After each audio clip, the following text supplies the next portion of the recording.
راہ پر گامزن ہے وہ بھی کسی بالغ النظر اور زود فہم افراد کی نظروں سے اوجھل نہیں۔ آج ایک طرف قومی سیاست انتشار کی نظر کر دی گئی تو دوسری طرف معاشی ترقی کے راہ میں روڑے اٹکائے گئے، لیکن اس سے بڑھ کر قومی فلاح و بہبود اور وسیع تر مفادات کو پس پشت ڈال کر قوم کے مستقبل سے کھلواڑ کرتے ہوئے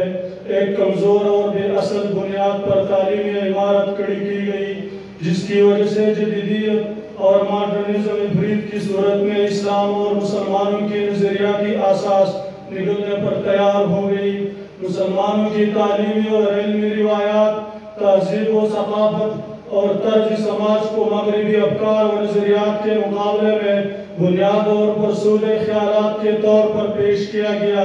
تو بولی بالی انسانیت کو جدید اور خوشنما نعروں سے ورغلا گیا اور مذہبی اقدار اور قومی روایات سے قوم کو بیگانہ کر دیا گیا۔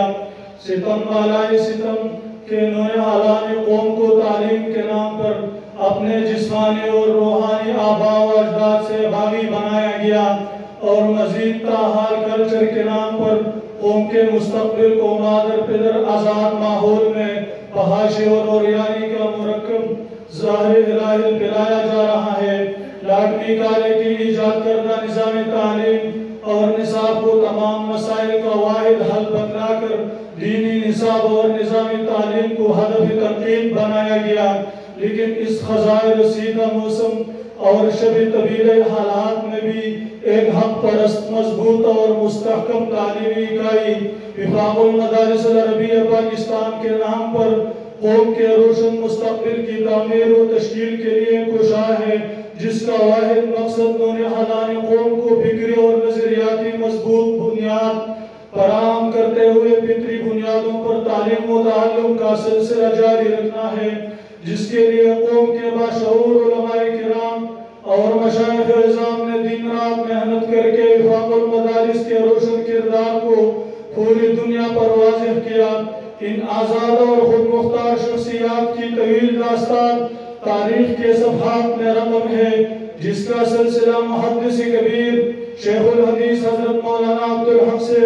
حضرت مولانا مفتی اعظم مفتی محمود رحمہ اللہ، حضرت مولانا خیر محمد جالندری صاحب رحمہ اللہ، شیخ سلیم اللہ خان سے رحمہ اللہ سے ہوتے ہوئے مفتی اعظم پاکستان مفتی محمد تقی عثمانی صاحب، قائد وفاق حضرت مولانا محمد حنیف جالندری صاحب اور شیخ الحدیث حضرت مولانا محمد انوار الحق صاحب پر آ پہنچا ہے۔ ان علماء حق کے فہرست میں سرمایہ افتخار محترم اور ذی وقار شیخ الحدیث حضرت مولانا حسین احمد سے دامت برکاتہ العالیہ کا نام بھی آتا ہے، جنہوں نے اپنے تمام تر تعلیمی و انتظامی تجربات کو وفاق المدارس العربیہ پاکستان کے لیے وقف کر کے اپنی زندگی کا معنی گرا حصہ دینی متین کی سربلندی اور ترویج و اشاعت کے لیے صرف کیا، اور ساتھ ہی ساتھ سٹیج پر جلوہ افروز خانواد حق کے قابل فخر پرزن استاذ الحدیث جامع حقانیہ کوڑا خٹک حضرت مولانا حافظ سلمان الحق صاحب کے خدمات بھی لائق تحسین ہے کہ جنہوں نے اپنے تدریسی فرائض کے ساتھ ساتھ وفاق المدارس کے آفاقی پیغام کو غریب کوچوں تک پہنچانے میں کوئی کسر نہیں چھوڑی۔ محترم قائدین وفاق المدارس العربیہ پاکستان ضلع دیر بالا کے ذریعے اہتمام منعقد اس عظیم الشان تقسیم انعامات کنونشن میں شریک علماء کرام، مشائخ عظام، طلباء برادری، محتمین اور ضلعی مسئولین و ذمہ داران، آپ کی قیادت اور آپ کی بالادست تنظیم وفاق المدارس العربیہ کی جاندار تعلیمی موقف اور پالیسیز کی مکمل تائید کرتے ہوئے آپ پر اور وفاق المدارس العربیہ پر غیر متزلزل اعتماد کا اظہار کرتے ہیں۔ آپ کی دینی اسلام کی سربلندی، قرآن و سنت کی تعلیمات کی ترویج و اشاعت، مدارس دینیہ کی تحفظ کے اقدامات اور شعائر دین کے تحفظ و بالادستی کے اعلانات کو تمام دنیا کے باشعور افراد اور ادارے خراج تحسین پیش کرتے ہیں۔ اگر اس کے باوجود بھی کوئی نہ مانے اور اس کو نظر آئے اور اس کو نظر نہ آئے تو وہ باطن میں چور رکھتا ہے اور دیدے کور رکھتا ہے۔ شاعر کہتا ہے آنکھ والا تیرے جبن کا تماشا دیکھے،